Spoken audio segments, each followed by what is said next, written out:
Okay, and it's 2 o'clock, so let's begin. Thank you everyone for joining us. Welcome to Netelixir University's third annual event, #SEO Week. I'm Julia, your host and Netelixir University coordinator. We are so excited that you're able to join us today, especially due to this storm if you're on the Northeast. But before we get into the webinar, I just want to go over some housekeeping guidelines. Any technical difficulties, please type your issues into the question bar on the GoToWebinar panel and let us know. And if you have any questions at all during the webinar, please be sure to type them into your GoToWebinar question panel as well, and we will have a question portion at the end of the webinar. Now, before we get into the webinar, I just wanted to give you a little background about Netelixir. We're a team of 110 plus phonetically analytical search marketers operating in 3 countries. To the right, you can see some of our clients. We are both a preferred partner of Google and Bing, and ultimately our value is to combine our expertise and our proprietary technology to help businesses get found, convert visitors to customers, and acquire game-changing consumer insights. And here's a little bit about what Netelixir can do for you. In the first column, you see services. We offer services in the form of paid search and shopping management, SEO, and also paid social. We also have technology in the form of our LXR, a multi-channel online marketing technology. We have some free tools found at our LXR marketplace for small businesses. And then we also have paid tools such as our LXR Guide, which is a paid search manager for small businesses. We also offer consulting services such as web analytics, digital marketing strategy, and on-demand tech support. Here's a little bit about our speaker today, Hala Ali. Hala is the SEO manager at Netelixir. She's been in the digital marketing field for more than a decade and specializes in SEO with a focus on mid-sized retailers. Prior to joining Netelixir, Hala worked for leading pharmaceuticals firms and sites like Club Wyndham. Also, today is a very special day for us at Netelixir. We are celebrating the birthday of our beloved professor, Einstein. One of the main reasons we admire Einstein so much is that he was always searching for the truth, for the unknown, for new perspectives. So this week, we celebrate and further Netelixir University's goal of knowledge sharing with a week-long webinar series on search.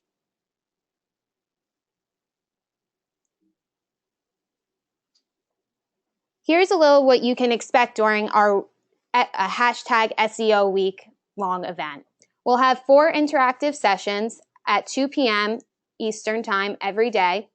Tuesday, March 14th, today, it's the State of SEO.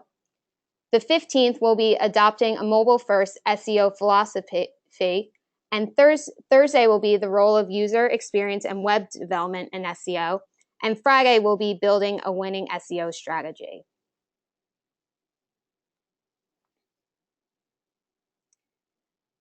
And also, just going back to that, please feel free to share and tweet about anything that you've learned during this week using the #SEO Week. Today, we are giving you a free mini audit to answer any questions you may have on SEO. We will be giving away freebies throughout the duration of the week, so be sure to attend. Now, before I pass it over to Hala, I just wanted to take a quick poll to get an understanding of who our viewers are.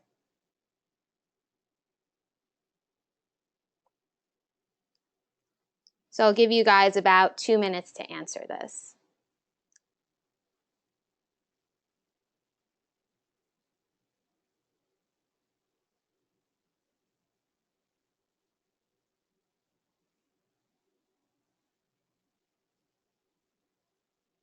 Okay, it looks like a majority of you have answered. Here's our results. So it looks like we have a good mix of viewers today, so hopefully you're all able to learn something.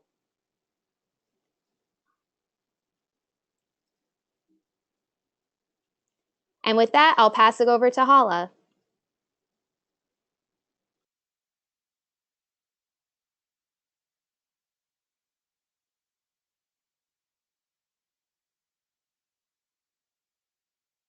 Thank you, Julia. So, good afternoon, everyone, and welcome to Net Elixir's SEO Week. The first webinar today is focused on understanding the changing landscape of SEO. SEO is, in fact, one of the most misconstructed and misunderstood digital marketing processes. When we talk about SEO, we create misconceptions and perceptions in the minds of people where they are stuck in a mindset which has changed. So when we talk about SEO, we have to really understand what we mean by SEO. SEO, in its acronym, is Search Engine Optimization. But what does that really mean?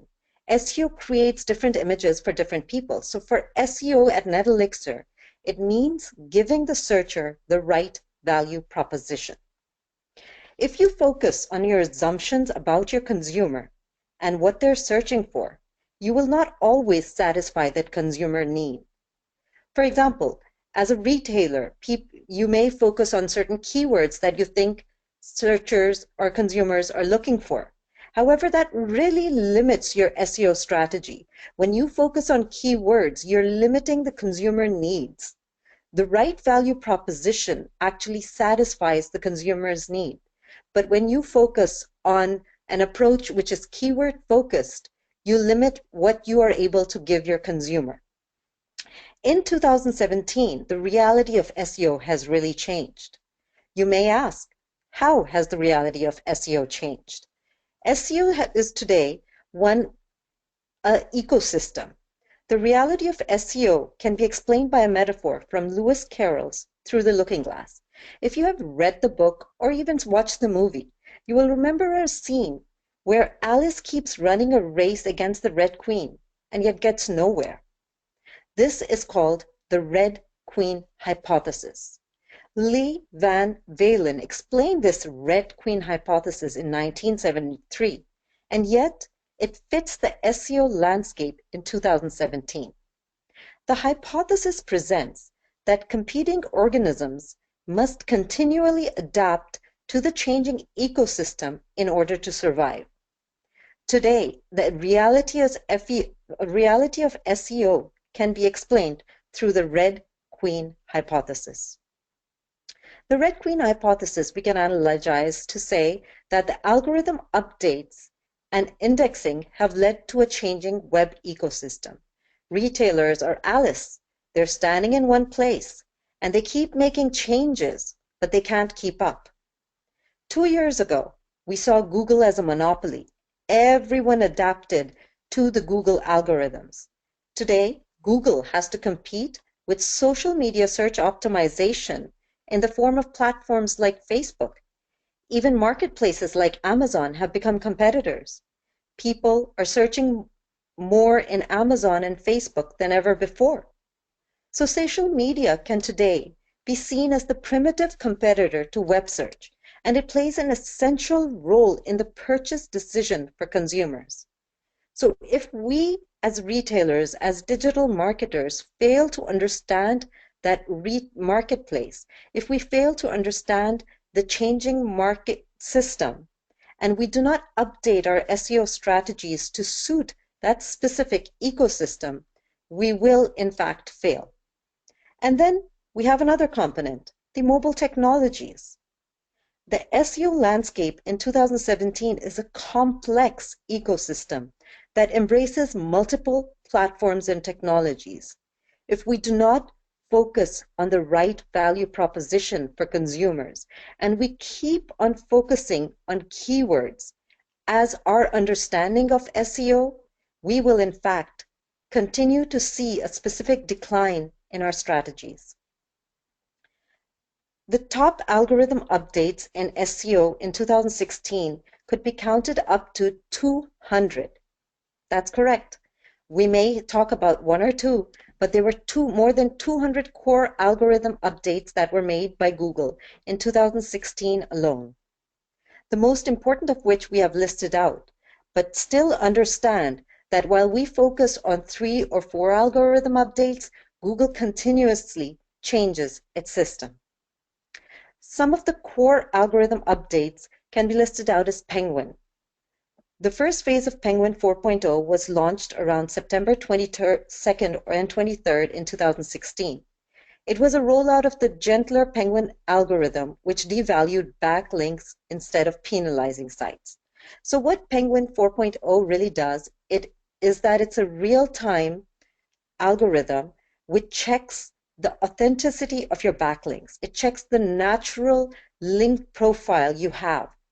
If retailers continue to say to their SEO agencies that they want to build links, they will see that soon those same links that are being built are getting removed and their site is being penalized.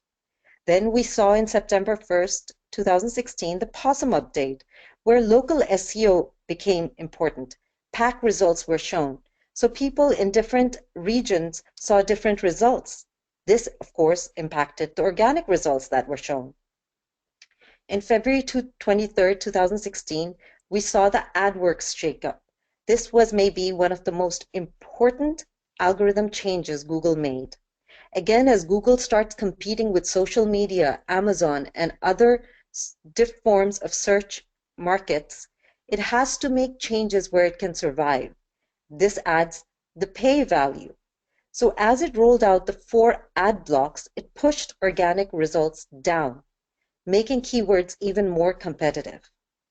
Finally, we saw the MobileFriendly update in 2016. It came after just a suggestion or a ranking boost signal that had previously rolled out for mobile search results. Today, the MobileFriendly update, or now when we have the MobileFirst update, is maybe the most essential aspect of SEO in 2017. So what are the measures of analysis? How do these algorithm updates impact organic results? Let's take the first one, the 4 ad pack. The landscape of the digital search engines has changed and created more competitive, branded, and top-of-the-funnel searches. What is the organic impact? Organic searches have moved towards a less competitive inverted funnel search in terms of search volume. What does that really mean?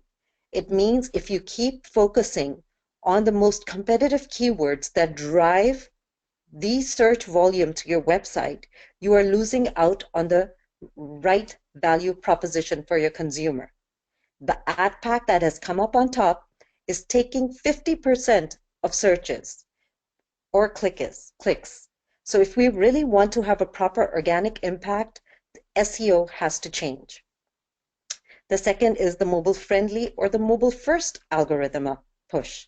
Google is pushing for mobile-friendly website design and finally now pushing for mobile-first website design. What's the organic impact?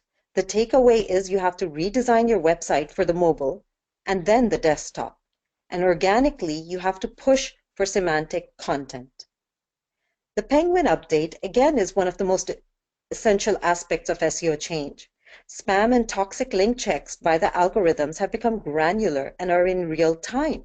So the organic effect of bad links are felt immediately.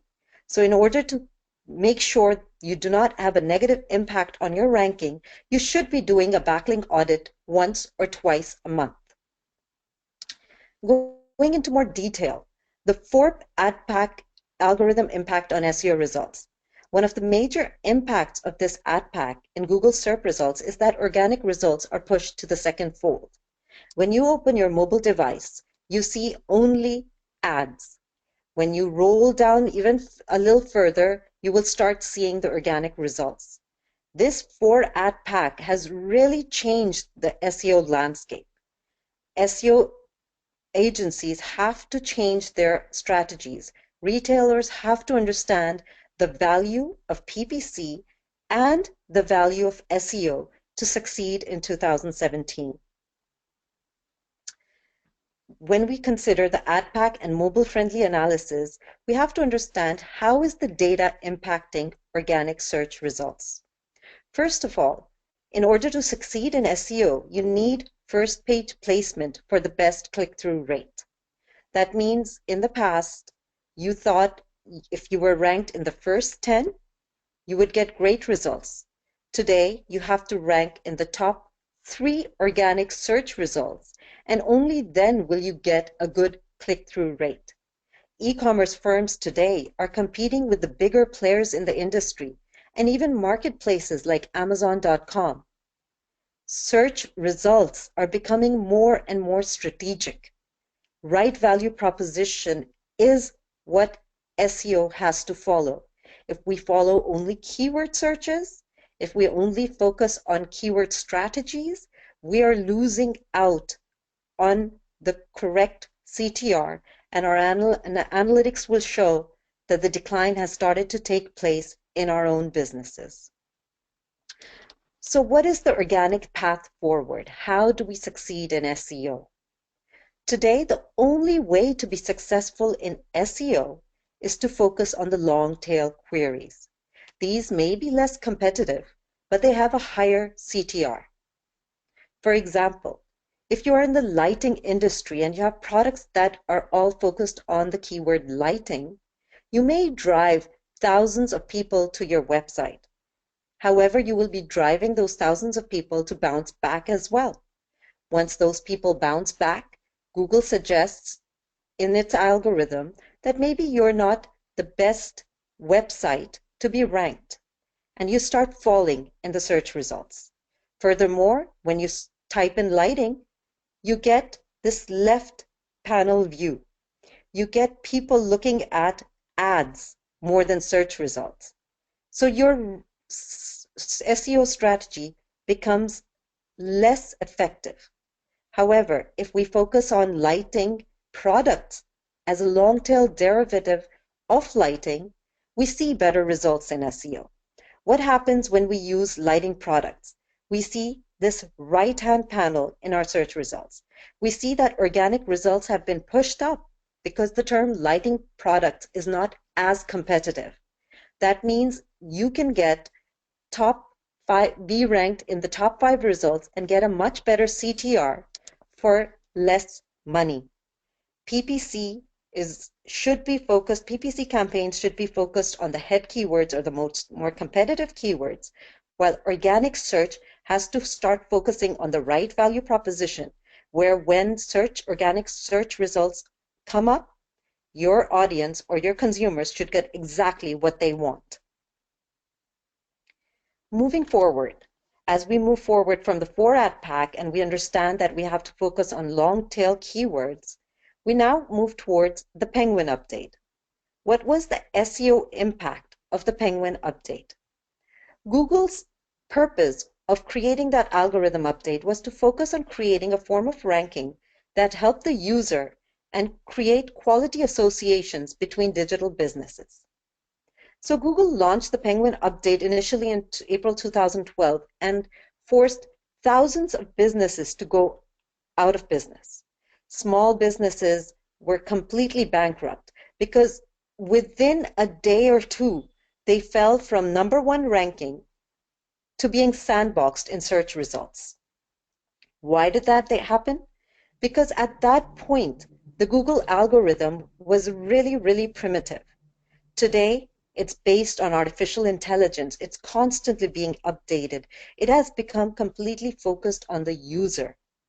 Today, Google is looking for natural link building. It's looking for associations between digital businesses to identify the authority, the brands in those industries. So how does that impact SEO? It impacts SEO by making agencies and individuals understand that you cannot create a link building strategy that does not involve quality content.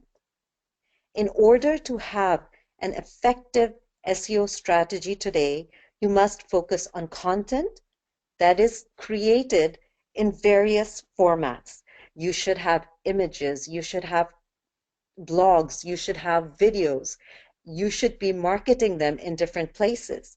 SEO agencies and individuals should be conducting frequent backlink analysis to ensure they have links that focus on strategic patterns that increase domain authority through a good citation flow. If you are in the retail business, which sells lighting, and you have links from retailers in the clothing business, there is no association there. You will not have a good citation flow by randomly gathering links. In order to properly succeed in SEO, you should have a well thought out strategy to ensure that any Penguin updates do not negatively affect your strategy.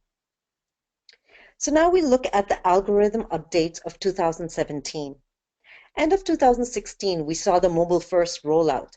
And even before we welcomed in 2017, Google algorithm changes had become obvious. January and February saw a rollout of the Google Mobile Intrusive Interstitial penalty. This was a penalty that targeted interstitial ads in the first fold of the website on mobile devices. So if your website had a pop-up that appeared where it asked users to put in their email address or just gathered data, Google started penalizing your website. A Penguin tweak took place that suggested that if you were creating links through private blog networks, your site would be penalized. Then if you went into the various SEO forums, you'd notice tons of conversations that were happening about other core changes causing ranking fluctuations. Till date, even in the past week, we saw a new algorithm update called Fred. The Fred algorithm updates is based again on a format of Penguin where they're targeting more and more links which have no relevance in your industry. So to understand the various updates, you have to understand Google is completely focused on the user. So now, as we go into 2017, what is the takeaway you can take? If I have one piece of advice, I would say you have to understand the difference between mobile friendly and mobile first. Mobile friendly is no longer valid. You have to be mobile first. The mobile first approach is exactly what it sounds like. It means you should be designing for the smallest screen available and working your way up. In the past, a responsive website focused on the desktop design and then adapted it to the mobile. The mobile first approach is progressive enhancement. It means you should focus on the smallest device and make your way towards the desktop. Only then will your SEO strategy keep up with the changing algorithms.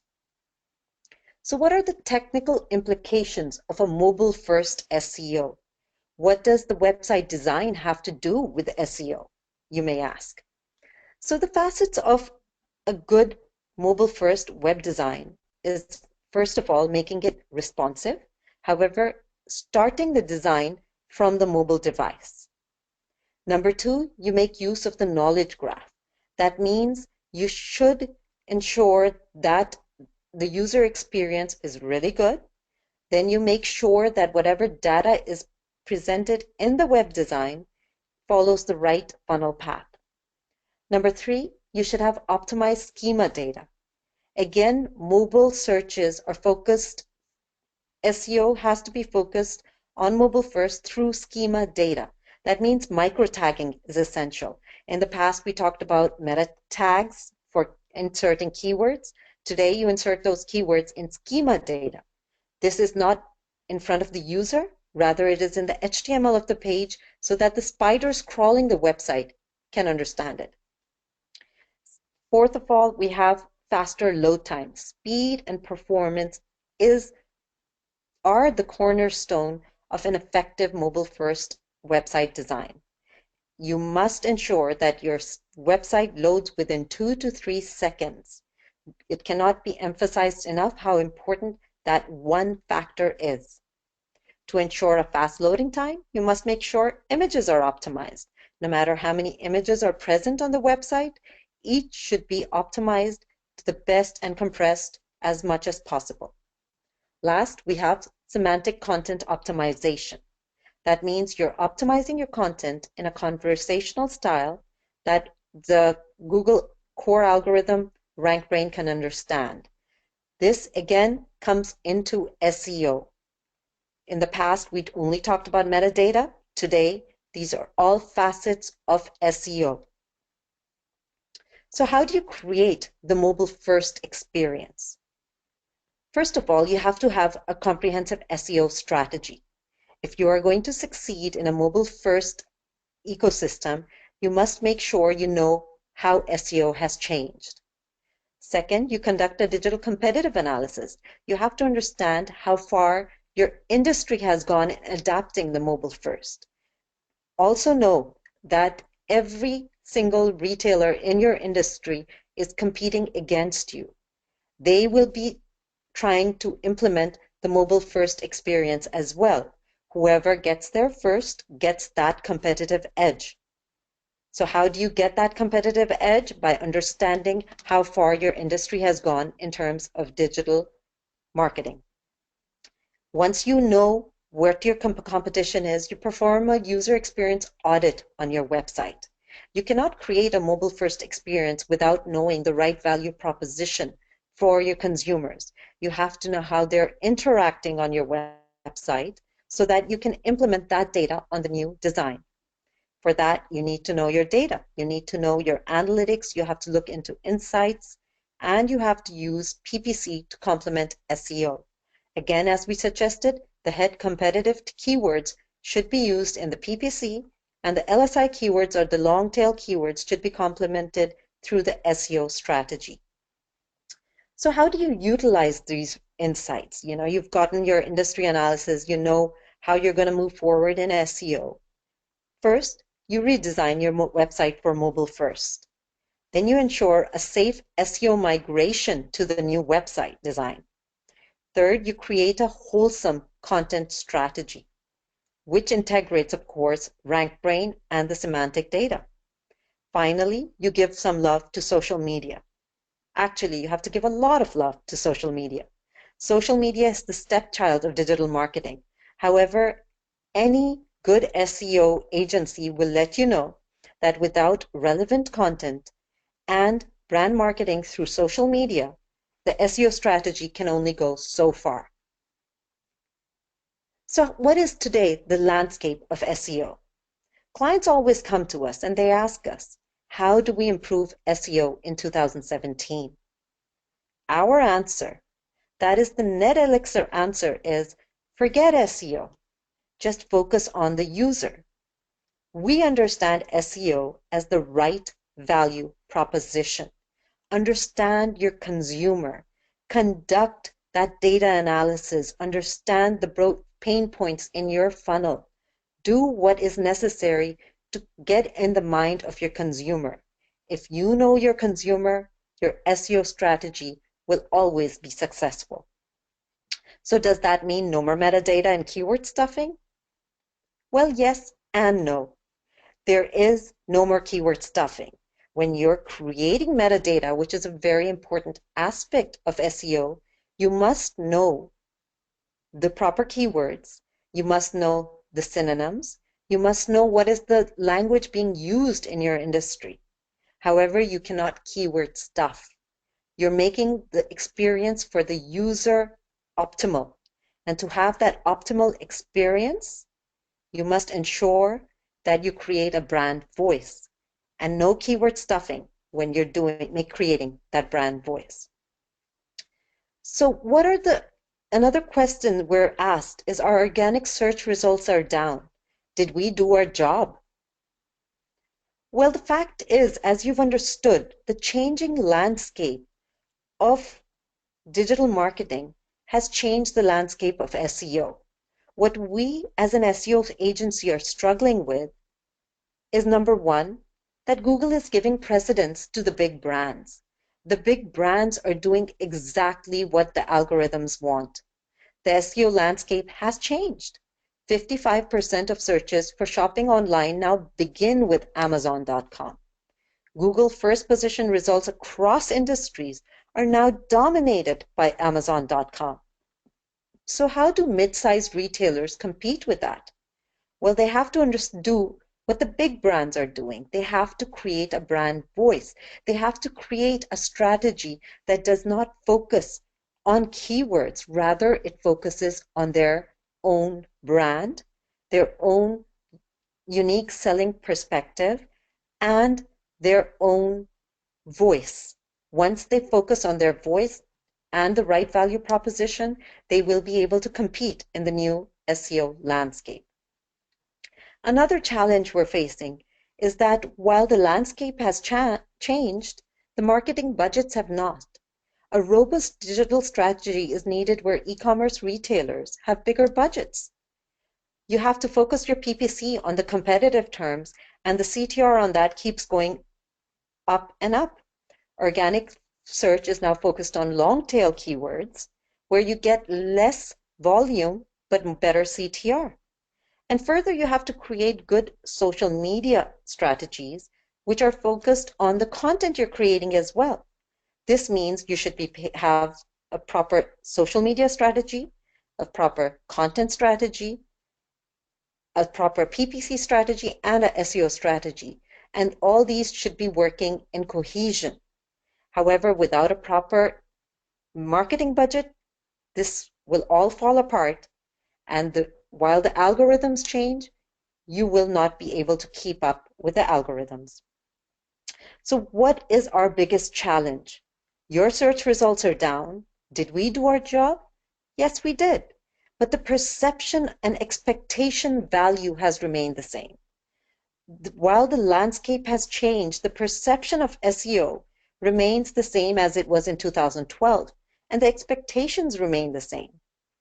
SEO today is a complex, multi-dimensional system that is in a consistent state of evolution. If your perception does not change to the view and your expectations remain the same, then your organic sessions decline. Basically, you become the Alice to the algorithm's Red Queen. If you really want to see results, you have to understand that with every SEO strategy, there is a certain risk associated. Unless you are willing to take that risk in changing that expectation, your SEO strategy is doomed for failure. So what is algorithm and what is digital business change? Now here's the real story. Google is controlling the SEO because they're changing the algorithm. Your SEO agencies are implementing the best practice. However, businesses who need to control the speed with which they're implementing changes on their storefront are lagging. So in the past year, we saw 4 changes in the algorithms that completely changed SEO. Number 1 was the 4 ad pack was introduced, which increased the CPC and high volume keywords. Number 2, RankBrain was introduced, where the content changed. Number 3, MobileFirst was introduced, where sites needed to be redesigned for better user experience. And number 4, we had Hummingbird, where the brand-based content was given preference. Now, while all these algorithm changes took place, how many of the businesses changed their SEO strategies to suit this changing landscape?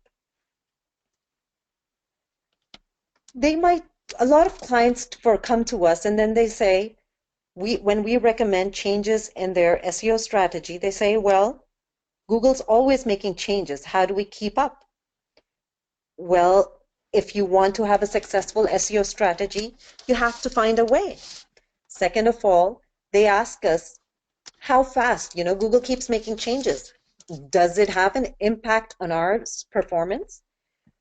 Well, when we created a graph and we plotted the various important algorithm changes that took place against a client of ours, we got these results.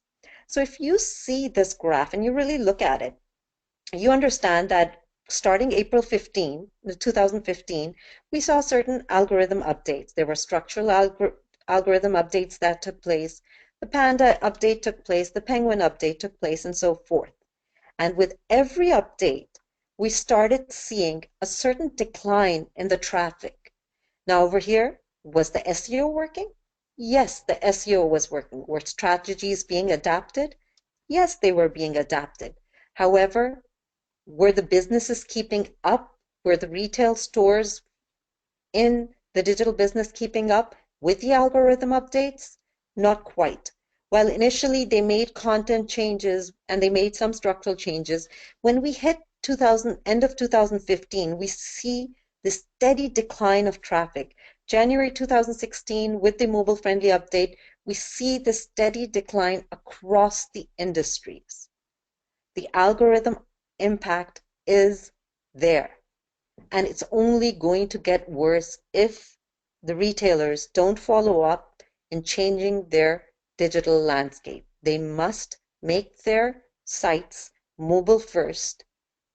SEO agencies are doing their work. It is just that to keep up with the algorithm updates, retail storefronts have to change as well.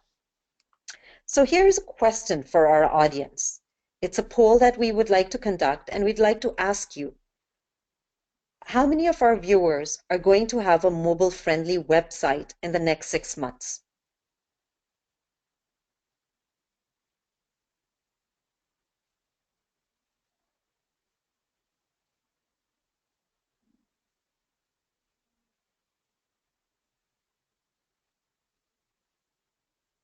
Awesome. So 90% of our viewers say that they are going to have a mobile-friendly website. Now, here's a distinction. How many of you intend to redesign your website to make it mobile first?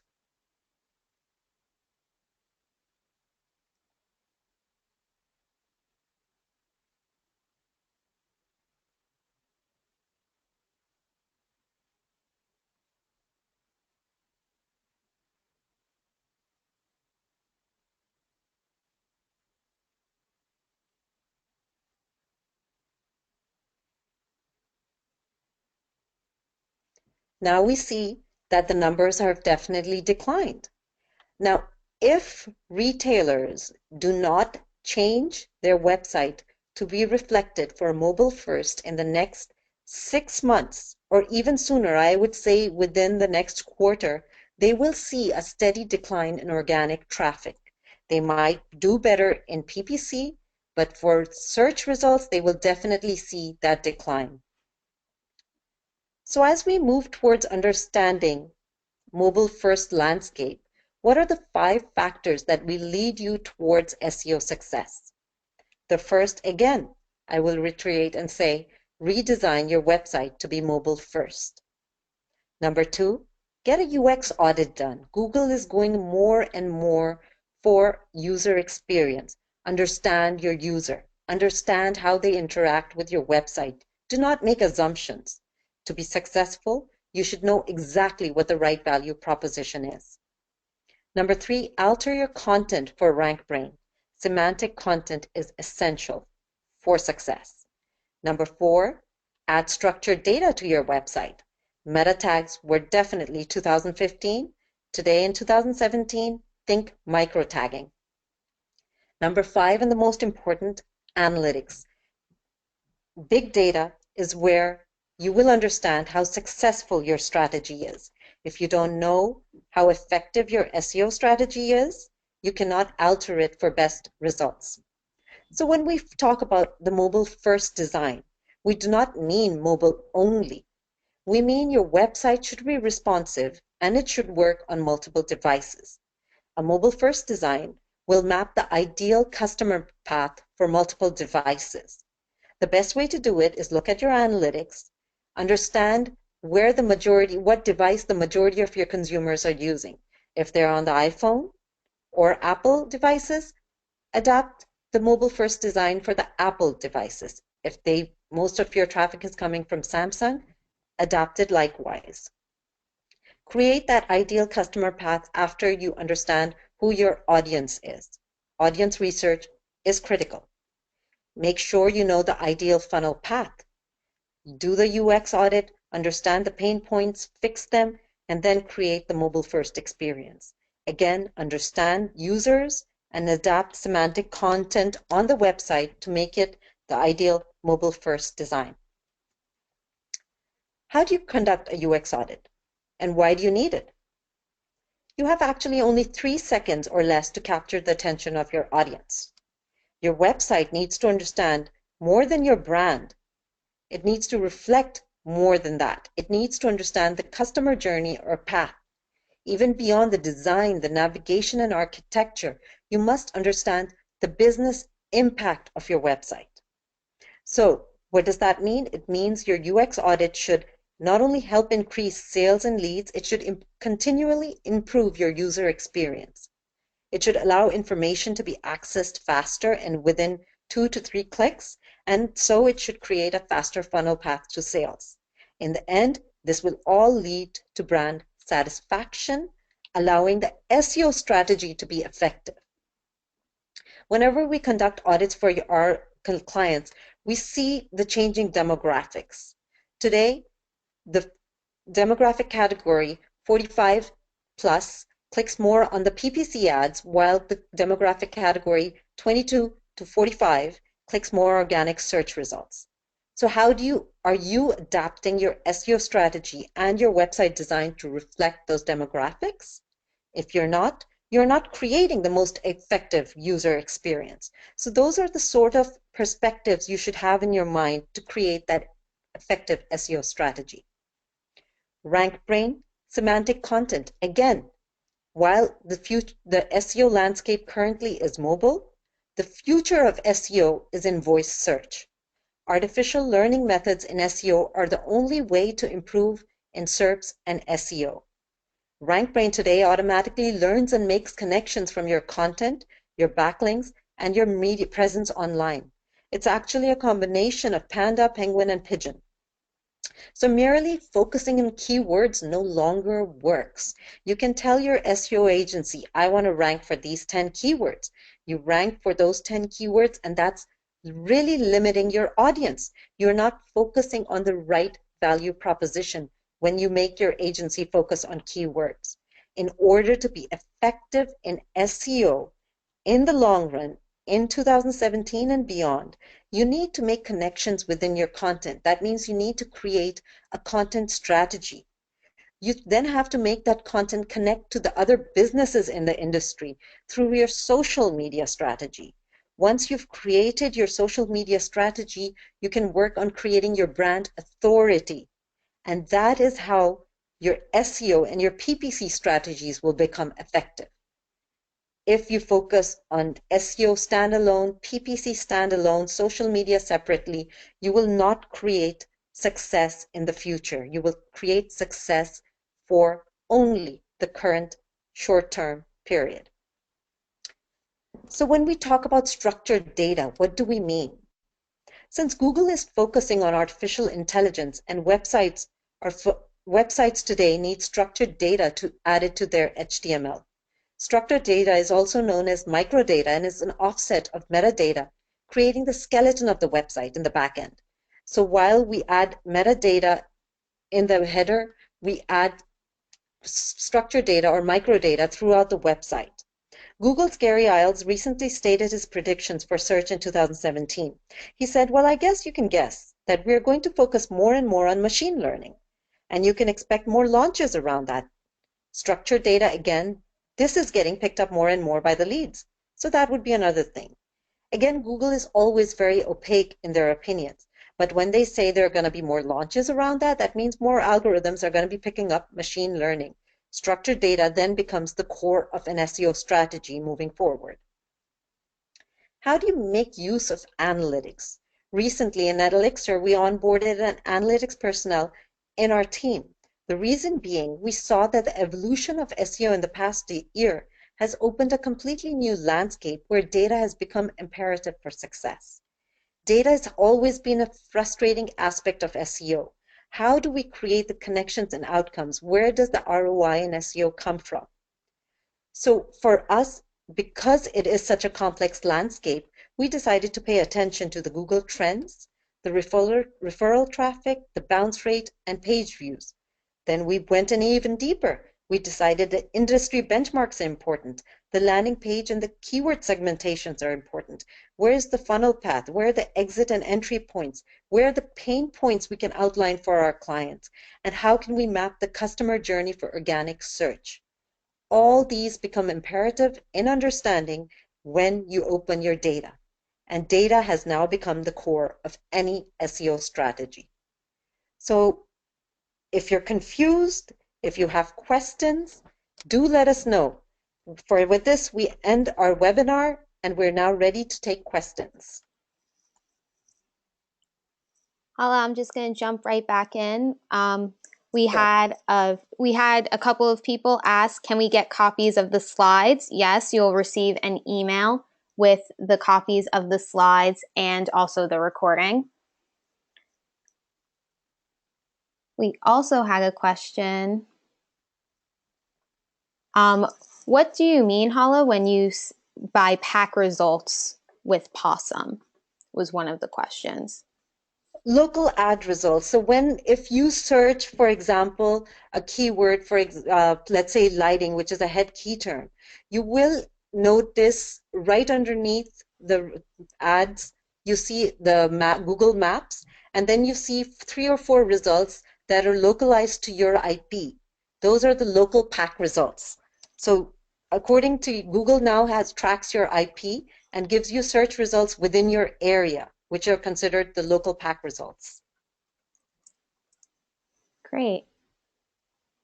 Another question that we have, what is the difference between SEO now and a few years ago? Well, SEO a few years ago, as we suggested, was a very one-dimensional process. You use certain keywords, you did some link building by just adding your website to directories, to forums, to social bookmarking, and you could rank. Today, it's a complex ecosystem where you're not only focused on keywords, you have to have certain you have to understand your audience. From that audience, you create content, you go into the various technical aspects, you optimize your website for the algorithms, and then you create that robust strategy that works together in the whole ecosystem. And only then can SEO be effective. If you focus only on keywords, you're creating a very myopic view of your own success. Great.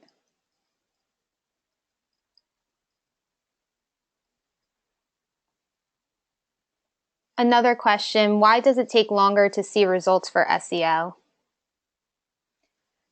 The reason SEO has become so difficult is because there are just so many more players. 10 years ago, 8 years ago, even 5 years ago, the competition was limited in its scope. There were not as many businesses online. Today, you're competing in only one industry across thousands of retailers. Those retailers can be small, mid-sized, big marketplaces. However, the competition has increased and everyone is trying to get that slice of digital success. So getting results, again, considering the fact that the algorithms have become so much more complex, is making SEO more and more difficult. So to really be successful and having that integrated SEO strategy, you have to understand what makes your business stand out, and you give your consumer that perspective before you even go into the navigation of your website. Great. Another question, you mentioned that social media has to be an integral part of SEO strategy. Can you elaborate? Sure, and that's a great question because SEO has always been seen as a standalone process. PPC is one thing, SEO is something. However, now what we've really started seeing is with the algorithm updates is that PPC, SEO, and social media are all working to give that attribution to the funnel of the customer journey. So as I mentioned, different demographics are using different forms of the search funnel. The millennial generation, anyone 22 below, are really focused on social media. They'll be searching in social media to understand how retailers are interacting with others in the industry. For reviews, they'll go to social media. They're going to be asking their friends what they think of this brand, what they think of this product. They're going to get word of mouth opinions. That word of mouth online is social media. So creating that funnel, the first step, someone might be on their mobile phone and they make a search, they're on Facebook or they're on Twitter, and they just come across a certain retail brand. They're going to research that brand through this organic search.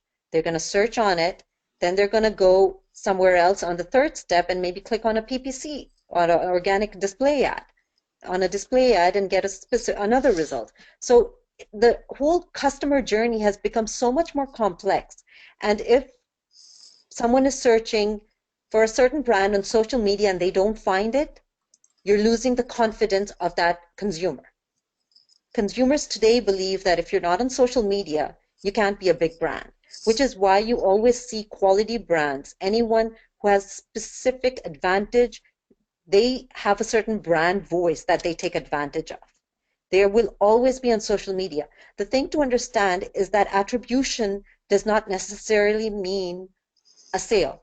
Social media is basically to create that understanding, that perception of your brand, to lead them to your website. Once they've come to your website, it's a completely different mind frame. Now they're ready to maybe make a sale. They might not come to your website the same day. They might come 2 months after. However, just to create that psychological awareness of your brand existing in the market is what we need social media for. Great. So we have a lot of questions rolling in, so we might have time for about 5 more, and then we'll follow up and email you. But just a follow-up to that question, but social media is not indexed in Google for the most part, so they're asking mainly about Facebook and Instagram. Right. So even though, sorry, are you going to finish the question? Nope. Is there a specific question in that, or is that? No, it was just a general. Okay. So again, as we talked about ranking algorithms, and we made mention of Penguin and Pigeon and Hummingbird and all these things, and we talk about semantic content. Now, Google's algorithms have become really savvy. So while they might not use social media, just comments and mentions as ranking factors, they are boosters in the algorithms. So again, creating that network, which we talked about, that ecosystem. If people start talking about your brand, they start using specific keywords or specific products that are only available on your website, and then you have content on your website that refers to that product, and then you have links from other retailers to that specific product. Those connections are being created. However, if no one in social media is mentioning your product and you keep on talking about it yourself, Google takes that as a loss of confidence. They say the algorithms, won't make that connection. It'll break that funnel path. So instead of Google saying, here's a product they're talking about on their own website, here's a link back to their website from another retailer in the same industry, and here are all these people on social media, on Instagram images, sharing images, on Pinterest, they're pinning images, and they're talking about sharing stuff on Facebook or tweeting stuff on Twitter using those product names. This must be an authority website on this specific product, and you'll get a boost in terms of keywords as well. However, you break that funnel and you have only links and content on your website, Google will say, is this natural or is this artificial? They might start questioning the legitimacy of that product, and that brand value will start to go down. And obviously, once the brand value starts to go down, your keyword ranking will go down as well. So that connection is more abstract where social media is concerned, but it is definitely there. Great. So next question. So is there any benefit of doing keywords research?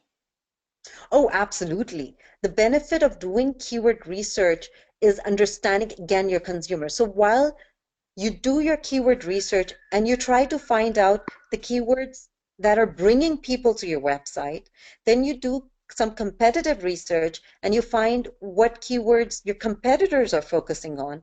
And then you understand from the social media what people are searching for or talking about when they're in your industry. You combine all those keywords, and then you create a robust strategy using the synonyms within those keywords throughout your website in the appropriate landing pages. Most of the time, again, referring to the other question where what's the difference between the past and SEO in 2017? In the past, most of the value went to the home page. Today, The value has to spread throughout your landing pages. With a 3-second attention span, the right value proposition for each of your consumers should be there. So if one consumer searches, for example, lighting fixtures for outdoors, they should go not to your home page. Rather, they should land on a landing page which has lighting fixtures for outdoors on that page.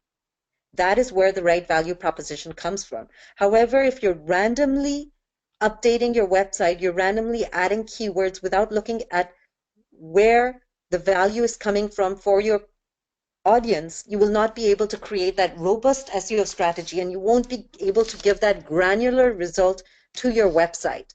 Rather than having only one web page ranking, you want every single one of your pages, landing pages ranked, product pages ranked, category pages ranked for the appropriate keywords to create that SEO success in 2017. Great. Another quick question, was a good platform for structured data?